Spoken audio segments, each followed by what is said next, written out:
Sue, thank you very much for joining us today at the kitchen table. It's a pleasure to be able to have a conversation with you.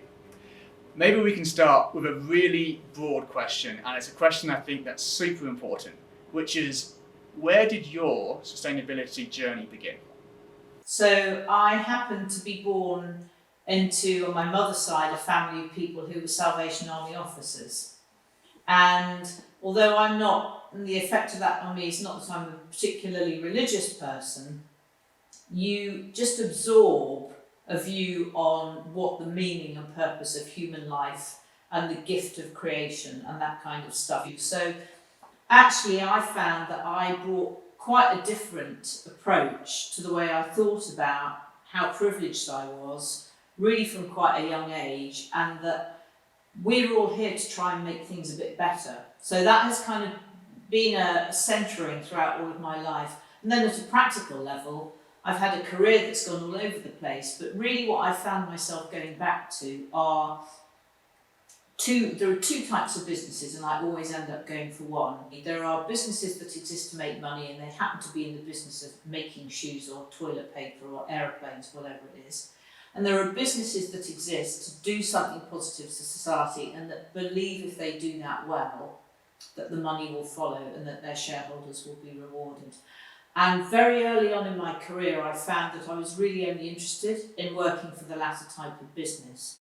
Now, of course, plastic is something that is a wonderful material in many ways. It has been really beneficial to the world at large, but it is a huge part of the FMCG industry.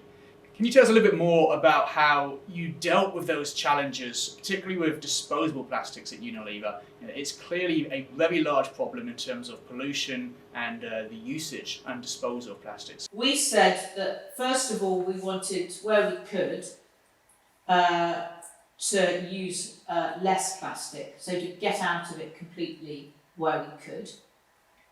We said that where we couldn't do that, we wanted to use better plastic, and what we meant by better was plastic that could be recycled.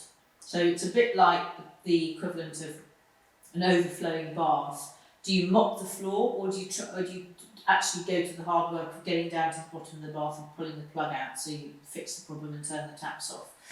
So we were very much into, we need to also do our bit to help address the system.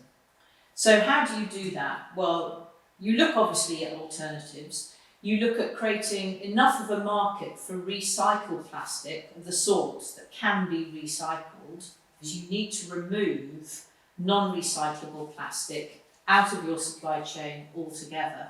And you need to be public about what your palette of plastics is, so that you can encourage other people, major producers of packaging, to follow you, so that there becomes an industry norm about what can and can't be recycled, and about what machines to build that will do recycling of what kinds of plastic. Then you have actually the most difficult bit of the system, which is how you collect used packaging. And that remains the massive global Achilles heel.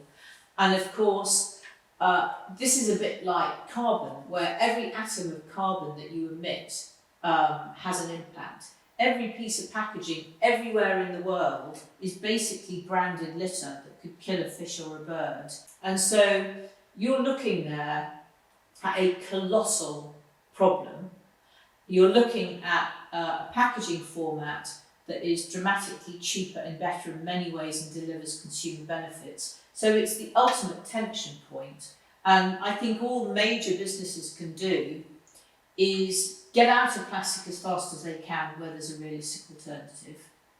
Make sure that they're collaborating to get high volumes of recyclable plastic where there's a commercial incentive to do that, and that will become long-term more economical than being taxed to the hilt as the producer through EPR schemes. So don't think this is good, there's a low-cost option here, because there isn't. But then use your scale as a force for good in your key markets by looking at the full end-to-end system and saying, where is there a need for a shift? And if we look more widely at the economics and the social impact of what we're doing here, where might we put some force and some energy to drive a change across the whole system? What's the future of plastic? Is this a technology that will still be used in 50 years, or will it be made redundant? What's your thoughts? Plastic will definitely be around for a long time because it has fantastic properties. As I said before, what we have to do is we have to address and remove the drawback. And that's very simple conceptually, it's going to take us a while. And governments can help by making it something that's inexcusable and too expensive if you don't do it. So you need to move it from the linear model of get the resources, turn it into plastic, use the plastic, chuck it away, don't worry about that, into a circular model where the right kind of plastic goes round and round in a loop and doesn't get downgraded and incinerated. And there was a great quote the other day, which I'll repeat, from a lady called Kate Raworth, who wrote The Economic Donut. And she said, really, there's no such thing as waste. All waste is a resource in the wrong place. And I thought, that's exactly right. And that, I think, is the philosophy for plastic. I think it's an overreaction to get rid of plastic. I think we need the right kind of plastic and the right kind of system to make sure it just goes round and round in the loop.